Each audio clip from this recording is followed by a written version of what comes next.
Halo pemirsa, Anda kembali menyimak Asia Calling yang menyajikan beragam peristiwa dari Asia. Dalam program kali ini, upaya pencarian pesawat MH370. Untuk dapat bertahan hidup, para guru di Myanmar terpaksa bertani. Penari hip-hop difabel asal India. Anda bersama saya Aika Agustin dalam Asia Calling, your window on Asia.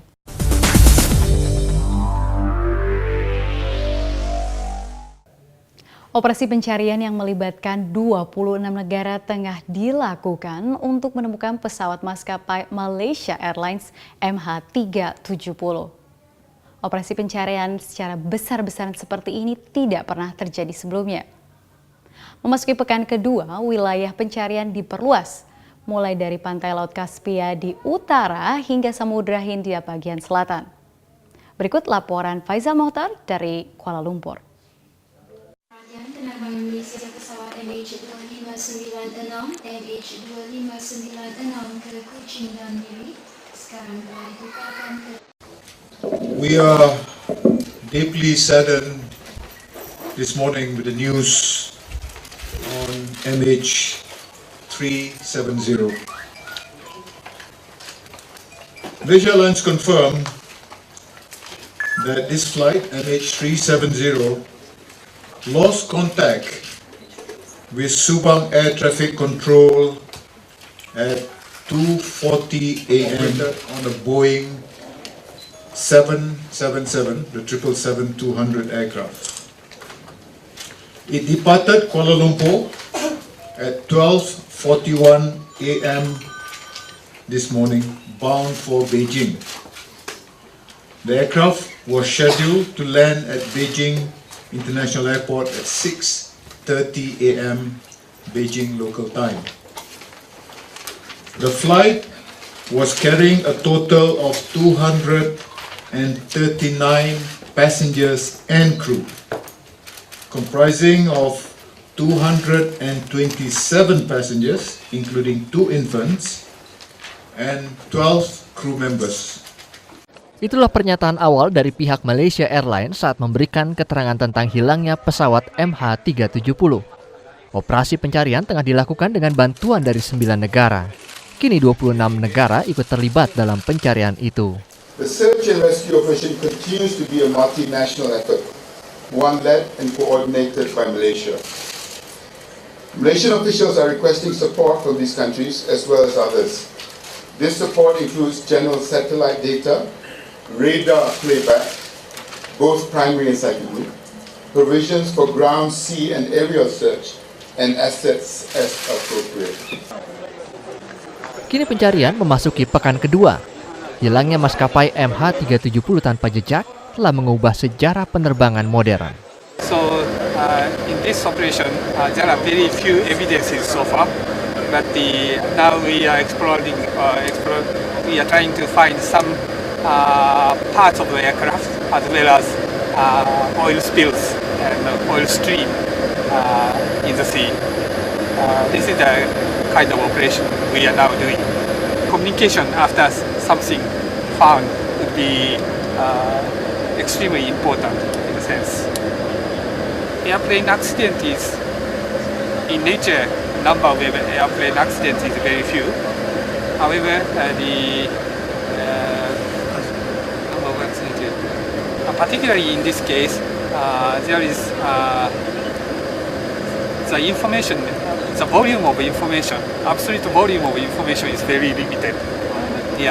In say normal case or usual case, if 1 week has passed since accident, something has to come out.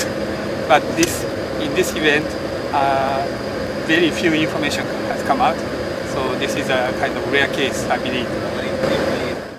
Pencarian terhadap MH370 kini mengacu pada data satelit terakhir yang menunjukkan pesawat tersebut masih mengudara selama berjam-jam meski telah dilaporkan menghilang.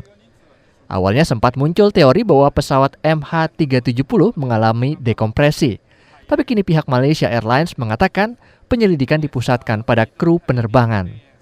Bukti baru yang diumumkan oleh Perdana Menteri Malaysia Nazib Razak menunjukkan radar pesawat tersebut sengaja dialihkan oleh seseorang sejam setelah lepas landas. Based on new satellite communication, we can say with a high degree of certainty that the aircraft communications addressing and reporting system, or ACAS, was disabled just before the aircraft reached the east coast of Peninsular Malaysia. Shortly afterwards, near the border between Malaysia and Vietnamese air traffic control, the aircraft transponder was switched off. From this point onwards, the Royal Malaysian Air Force primary radar data showed that an aircraft which was believed but not confirmed to be MH370 did indeed turn back. It then flew in a westerly direction back over Peninsular Malaysia before turning northwest, up until the point at which it left military primary radar coverage. These movements are consistent with deliberate action by someone on the plane. Ke-12 kru penerbangan adalah warga negara Malaysia. Penerbangan tersebut dipimpin Kapten Zahri Ahmed Shah, 53 tahun, dan co-pilot Farik Abdul Hamid, 27 tahun. Polisi telah menggeledah rumah mereka dan simulator penerbangan yang ditemukan di rumah sang pilot telah diamankan untuk diselidiki lebih jauh. Yesterday, officers from the Royal Malaysian Police visited the home of the pilot. They spoke to family members of the pilot, and experts are examining the pilot's flight simulator. The police also visited the home of the co-pilot. According to Malaysian Airlines, the pilot and co-pilot did not ask to fly together on MH370. Selama operasi pencarian, Malaysia dikritik dunia internasional karena dianggap tidak konsisten dan menciptakan kesimpang siuran. Pemimpin partai oposisi Anwar Ibrahim mengatakan Perdana Menteri tidak becus dalam menangani kasus ini. Datuk Seri Najib better, wake up from this slumber and the state of denial that everything is all right. But you're committing blunders. Here you're talking about lives. You're talking about the national image. And it is damning to the country's image. First, the incompetence. Everybody says incompetent. Vietnam, although they have not actually officially withdrawn, but they have said that you are hiding facts from us. You're not telling us. You're not responding. It takes 6 hours before we can answer one simple question. Pemerintah mengatakan justru media dan masyarakatlah yang membuat simpang siur dengan gosip dan teori-teori konspirasi. Dan pemerintah Malaysia memberikan pembelaan tentang cara mereka menangani kasus ini. Our position remains that this issue is above politics. I urge all Malaysians to put our differences aside and unite during this difficult time as we focus on finding the aircraft and the 239 people on board. The search for MH370 remains our top priority. Orang dari berbagai ras dan agama berdatangan ke Malaysia untuk memberikan pesan harapan dan menghelat doa bersama. Depresi dan kesedihan menghantui keluarga yang ditinggalkan. Amin, amin, amin. Ya Rabbal Alamin. Amin.